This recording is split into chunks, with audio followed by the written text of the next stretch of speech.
On this episode, I'm going to be talking about the three biggest mistakes that I see triathletes making in their swim training, especially if they're training for 70.3 or Ironman distance triathlon.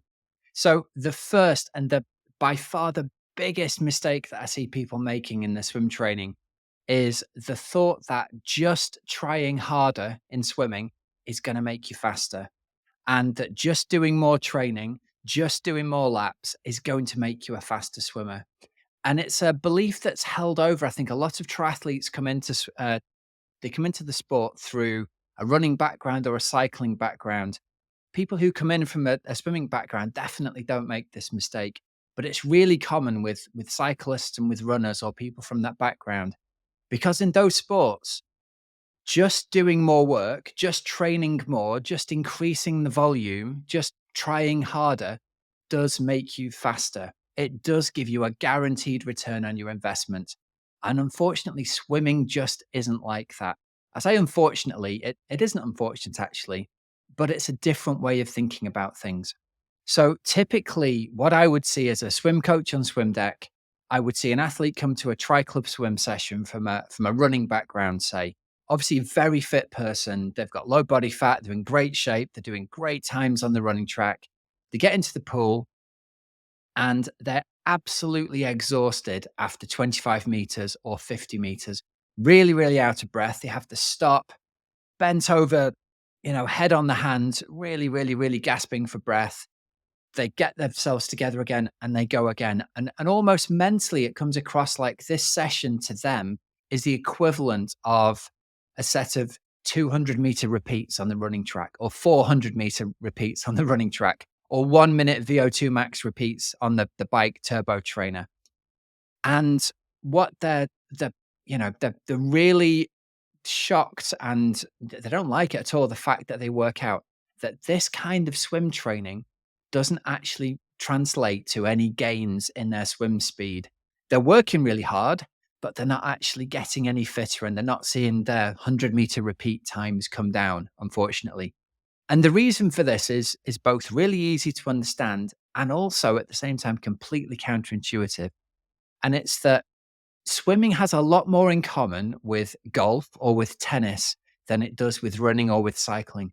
It's a very skill based sport rather than a fitness based sport. And although there's a very large fitness component to it, without the skill element, you're never going to be able to apply force to the water.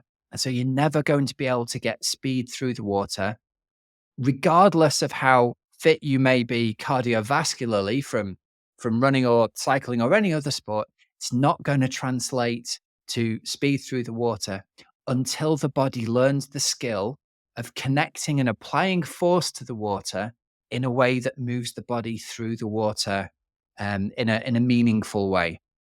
And so runners and cyclists who come into triathlon are often amazed that swim sets include so much technique work. And often they'll say to the coach, can we just get through the drill set? Can we just get onto the main part of this? Can we do the real interval training, the bit that's going to make me fitter? And while that might be true or truer at least in cycling or in running, it absolutely isn't true in swimming. And so the thing to get your head around if you're in this position is that think of your body like a boat in the water. When you first start to swim, you don't even really have a boat. You've got a solid block of wood. And what you want to be doing is using the technique training to gradually carve away pieces of this very inefficient block of wood to make it gradually more streamlined and gradually more shaped like, firstly, like a boat, and then like a sailboat, and then like a speedboat, so that you can move that speedboat through the water with speed. I think that's the way to think of it. The technique training and the drills and the technique sessions that you'll do are going to teach your body to apply that fitness in the forms of force to the water. It's going to teach you to balance your body in the water better so you move through the water more efficiently, and therefore you'll move through the water faster for the same or even less effort. So that's the first big mistake, thinking that just trying hard or just trying harder is going to translate to faster swim times in the water. And unfortunately, it's not. you have to dedicate yourself to doing, if you like, you have to do the right drill sets for your body and your stroke flaws to mean that you get rid of your stroke flaws and to mean that you can then translate this into practicing perfect form. And I think that's the takeaway from this is that in swimming, practice doesn't make perfect, practice makes permanent. And what you need to be doing is practicing perfect technique to make that perfect technique permanent. If you are just doing more and more laps, all you're doing is you're embedding in your muscle memory the incorrect technique, and you're going to have to undo that at some point.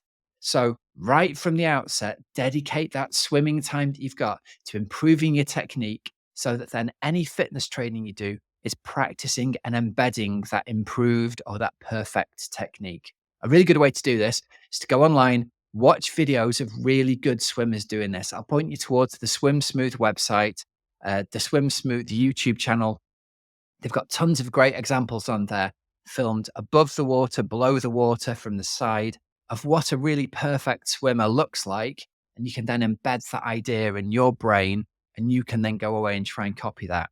And another tip, just before we finish mistake number one, if you can get permission and get somebody to film you swimming, ideally below the water and from the side as well. But even if you can just see a video of yourself swimming, athletes are often really amazed what they actually look like and how far away from what they think they should look like they actually look like. And that in itself can be very, very revealing. Just seeing a video of yourself and thinking, right, well, I've looked at this video on the Swim Smooth channel and I know what I should look like in the water. This is what I actually look like. Let's see if we can start to change the stroke so that my current stroke looks more like the stroke of the really good swimmer. Okay, tip number two, or mistake number two that I see athletes making is swimming continuously all the time and thinking that the goal of swim training is to be able to swim continuously as soon as possible. So again, this is often carried over for triathletes from a running background or from a cycling background. It kind of makes sense that you've come from doing your long Sunday ride or your long Sunday run, and you know you've got to do a long swim as part of your 70.3 or Ironman. So you should start to try to build that up as soon as possible. And we want to, the myth is we want to get to be able to swim 1,000 meters, 2,000 meters, 4,000 meters continuously. And while there is a place for that, and there's definitely going to be a time in your training where you'll need to do those long continuous sessions, you can afford to think of those as the last block of sessions before your goal race. And depending on how far you are away from your goal race, all of the other training needs to be done very differently. And what I would suggest is if you're currently doing a really long continuous swim, you've got more to gain by breaking that swim up into repeated 100 meters. So let's say you can currently swim 1,000 meters as an example as your long swim. You will improve your swimming faster by breaking that 1,000 meters up into 10 repetitions of 100 meters and have like a 3 to 5 second break at the end of the 100 and then go again. And the aim isn't to turn this into an interval set where you try hard and you recover. I still want you swimming at your endurance pace, but I want you to just break that up with a 3 to 5 second break. And typically with my athletes, I get them to just stand up in the shallow end, take 3 really deep yoga breaths, and off they go again. And the benefit of this is a lot of the small muscles in the shoulders, in the back, in the linking of the arm and the back muscles around here, a lot of these smaller muscles are the ones that fatigue the fastest and fatigue soonest. And if you can give them a little break, if you like, what you're doing is you're resetting your technique. You're allowing your body to have that micro recovery, and then it allows you to swim with certainly with better form and as close to perfect form as you can. That little break is magic in just allowing your body to have a little reset, those little tiny muscles that are suffering the most to recover and then go again. And in an ideal world, what you're looking for in this previously continuous swim that you're now breaking up into 100-meter repeats is to come in on the same exact time every time. So let's say, I don't know, let's say you would swim 1,000 meters in 20 minutes. What you will probably find is that the earlier reps of the hundreds will be much faster. They might be 145 or 150 and gradually slow down and tail off so that the last five might be 205. That's not what we want.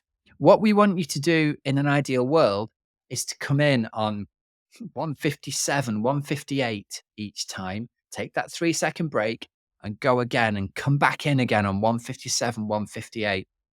And the benefit of this is twofold. Firstly, there's that physical benefit we talked about that you'll have that little micro break. You'll be swimming with better or more perfect form for longer.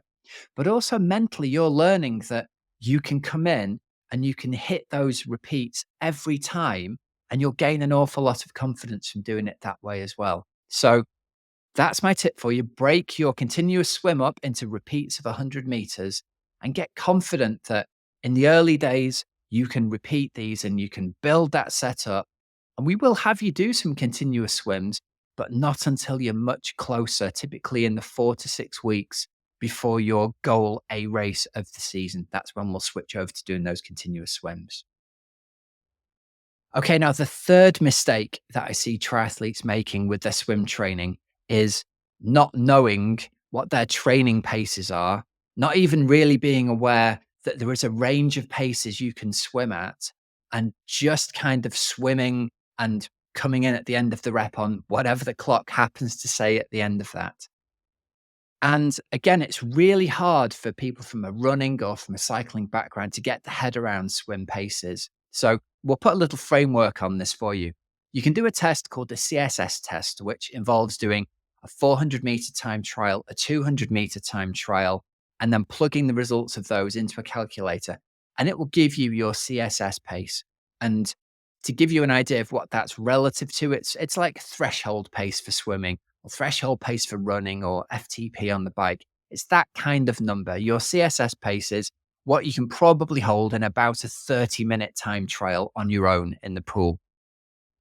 Once you know what your CSS pace is, you can then define a range of paces relative to that. And each of your swims should be exactly targeted at one of those specific paces for a specific reason. So just like you would go out and do an endurance run at e-pace or an endurance ride at a specific percentage of your FTP, I would have you doing your swim sessions at a specific range relative to your CSS. So for most people, think of it as CSS pace itself is your threshold type swims. So you'll be doing 1 to 400 meter reps at your CSS pace. But then for 70.3 athletes, CSS plus 4 seconds per 100 is going to be about your race day pace for 70.3. CSS plus about 8 seconds 100 is going to be your race day pace for Ironman distance racing. So that gives you a kind of reading on the sort of pace you should be swimming at relative to your own current swim fitness as measured by a CSS test. And lots of people don't do the test because honestly, they're afraid of what the answer is going to say.